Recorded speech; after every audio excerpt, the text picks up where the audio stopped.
Bismillahirrahmanirrahim. Assalamualaikum warahmatullahi wabarakatuh.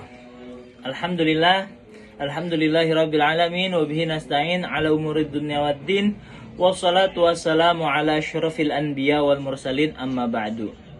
Alhamdulillah, pada kesempatan kali ini kami dari kelompok 4 akan mempresentasikan hasil diskusi kami mengenai tentang gejala skizofrenia. Oke. Untuk presentasi pertama tentang definisi daripada gejala skizofrenia akan dijelaskan oleh teman saya, yaitu Saudara Jovi. Kepadanya waktu dan tempat kami persilahkan. Berikutnya saya akan menjelaskan tentang definisi skizofrenia. Skizofrenia adalah gangguan mental yang serius dan kronis yang menyebabkan gangguan dalam cara berpikir manusia, merasakan, berperilaku, dan penderitanya sering mengalami kesulitan membedakan antara kenyataan dan khayalan. Gangguan ini bisa membuat penderitanya menarik diri dari lingkungan sosial, berbicaranya tidak teratur, mengalami halusinasi seperti mendengar suara-suara yang tidak ada, serta memiliki delusi, keyakinan yang salah tetapi diyakini benar. Menurut DSM-5, skizofrenia termasuk dalam spektra gangguan skizofrenia dan gangguan psikotik lainnya, dan memiliki kriteria diagnosis tertentu yang harus terpenuhi selama minimal 6 bulan dengan gejala aktif selama. Baik, selanjutnya akan dilanjutkan oleh rekan saya. Baik, perkenalkan, nama saya Hilman Fadil Efrizal. Saya di sini akan menjelaskan tentang gejala-gejala atau indikator skizofrenia. Nah, di sini itu dibagi menjadi 3 kategori utama. Gejala-gejala skizofrenia, yaitu ada gejala positif, negatif, dan kognitif. Yang pertama, ada gejala positif. Disebut positif itu bukan karena hal baik, tetapi karena adanya penambahan perilaku atau pengalaman yang tidak normal. Contohnya itu seperti yang pertama ada halusinasi. Halusinasi ialah mendengar suara yang tidak nyata. Yang kedua ada delusi. Misalnya yang merasa seperti terus-menerus diawasi. Nah, yang ketiga ada kacau berpikir. Pikiran menjadi tidak teratur, sulit berbicara dengan jelas, atau tidak masuk akal. Yang keempat ada perilaku motorik abnormal. Gerakan tubuh yang aneh atau tidak biasa, termasuk kayak katatonia, yaitu keadaan seperti beku atau tidak merespon. Yang kedua, ada gejala negatif.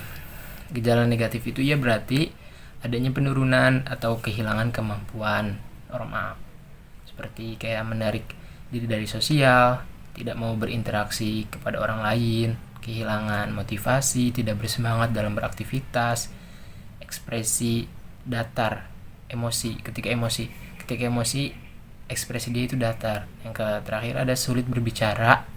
Nah, seperti kayak jawabannya pendek-pendek, tidak menjelaskan sesuatu dengan jelas. Dan yang terakhir ada gejala kognitif. Gejala kognitif ini berkaitan dengan fungsi otak dalam berpikir dan mengingat. Contohnya itu seperti mudah lupa atau gangguan memori. Yang kedua ada sulit fokus, tidak bisa berkonsentrasi. Terakhir ada kesulitan membuat keputusan, seperti bingung dalam mengambil langkah atau menyusun rencana. Mungkin cukup sekian, selanjutnya akan dilanjutkan oleh rekan saya. Terima kasih. Perkenalkan, nama saya Siti Salwah Pipah. Baik, di sini saya akan menjelaskan tentang faktor penyebab skizofrenia. Apa sih itu skizofrenia? Skizofrenia adalah gangguan mental kompleks yang penyebabnya tidak tunggal. Dan berikut beberapa faktor yang berperan dalam perkembangan skizofrenia, yaitu ada 7. Yang pertama, ada faktor genetik. Yang kedua, ada ketidakseimbangan kimiawi otak. Yang ketiga, ada struktur dan fungsi otak. Dan yang keempat, komplikasi kehamilan dan kelahiran. Dan yang kelima, penggunaan narkoba. Yang keenam, stres lingkungan. Dan yang ketujuh, infeksi virus. Dan faktor genetiknya itu Seseorang dari keluarga penderita skizofrenia berisiko 10% lebih tinggi terserang kondisi yang sama. Risikonya meningkat menjadi 40% lebih besar apabila kedua orang tua sama-sama menderita skizofrenia. Pada orang yang memiliki saudara kembar identik dengan skizofrenia, risikonya akan naik hingga 50%. Dan yang kedua ada ketidakseimbangan kimiawi otak. Penelitian menunjukkan bahwa ketidakseimbangan kadar dopamin dan serotonin berisiko menyebabkan skizofrenia. Dopamin dan serotonin sendiri adalah bagian dari neurotransmitter, yaitu zat kimia yang berfungsi mengirimkan sinyal antar sel otak. Dan faktor lingkungannya pada beberapa penderita skizofrenia juga dapat dipengaruhi oleh beberapa faktor lingkungan, yaitu seperti stres, pengalaman traumatis, atau penyalahgunaan nafza seperti kokain, ganja, dan amfetamin. Jadi, skizofrenia bisa disebabkan oleh beberapa faktor sehingga tidak dapat dicegah sepenuhnya. Meski demikian, deteksi dini penyakit ini perlu untuk dilakukan agar penderita bisa mendapatkan penanganan yang tepat. Baik, dan selanjutnya akan dilanjutkan oleh rekan saya. Bismillahirrahmanirrahim. Saya melanjutkan dari presensi yang ketiga. Kebetulan saya ke bagian bagaimana cara mengatasi skizofrenia. Mengatasi skizofrenia ini membutuhkan pendekatan dalam waktu yang panjang karena ini adalah gangguan mental kronis walaupun tidak bisa disembuhkan secara total. Gejalanya ini bisa dikendalikan sehingga penderita bisa menjalani hidup yang lebih stabil dan produktif. Apa sih cara mengatasinya, apa aja? Oke, simak berikutnya. Asik. Ini aku pause ya? Oke, step bagaimana cara mengatasi skizofrenia ini ada 5. Yang pertama ialah pengobatan secara medis atau bisa disebut farmakologis, yang mana obatnya itu disebut obat antipsikotik. Contoh nama obat-obatnya ialah risperidon, olanzapin, antipirazol, dan clozapin. Fungsinya apa? Fungsinya mengurangi gejala seperti halusinasi, delusi, dan pikiran kacau. Yang kedua ialah psikoterapi dan konseling. Macam-macamnya ialah ada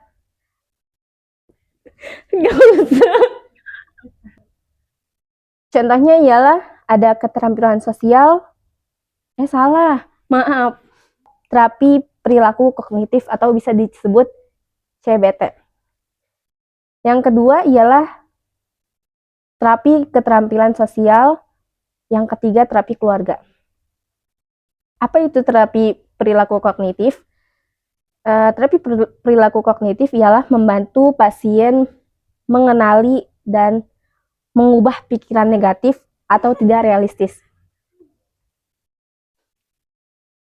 Yang kedua ialah keterampilan sosial.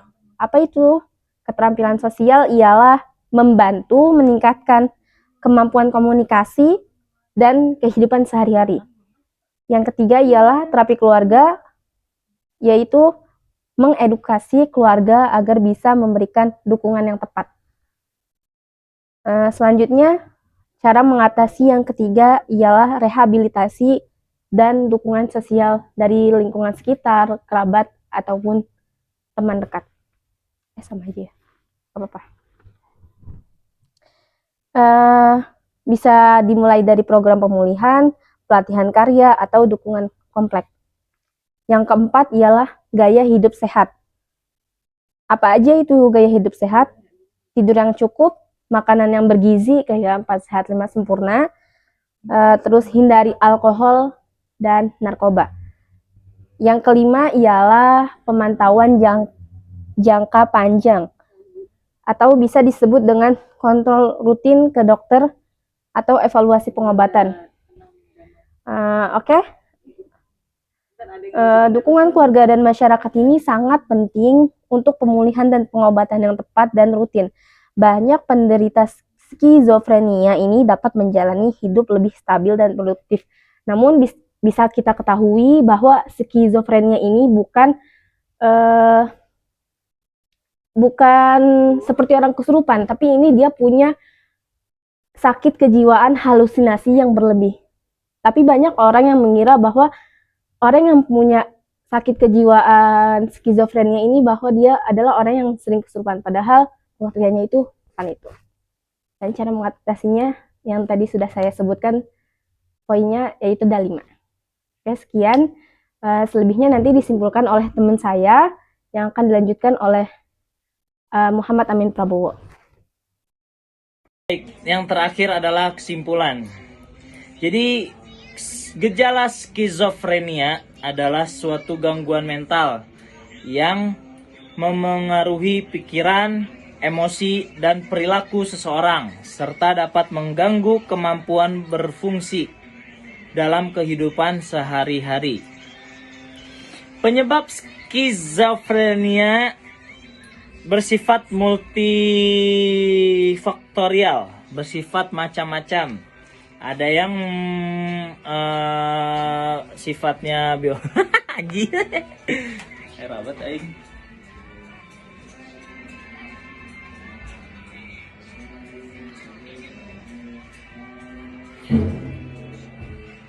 Baik, kesimpulannya adalah skizofrenia adalah gangguan mental yang kronis yang memengaruhi pikiran, emosi, dan perilaku seseorang, serta dapat mengganggu kemampuan berfungsi dalam kehidupan sehari-hari. Penyebab skizofrenia bersifat multifaktorial, di antara lain faktor biologis, kemudian ada faktor psikologis, dan kemudian ada faktor sosial atau faktor lingkungan. Gejala skizofrenia umumnya dibagi menjadi gejala positif dan gejala negatif, dan juga gangguan kognitif atau sulit berkonsentrasi atau membuat keputusan. Kemudian ada penanganan skizofrenia, yaitu penanganan skizofrenia membutuhkan pendekatan komprehensif, meliputi pengobatan medis, antipsikotik, terapi psikologis, dan dukungan sosial. Dengan diagnosis dini, pengobatan yang tepat, dan dukungan yang memadai, banyak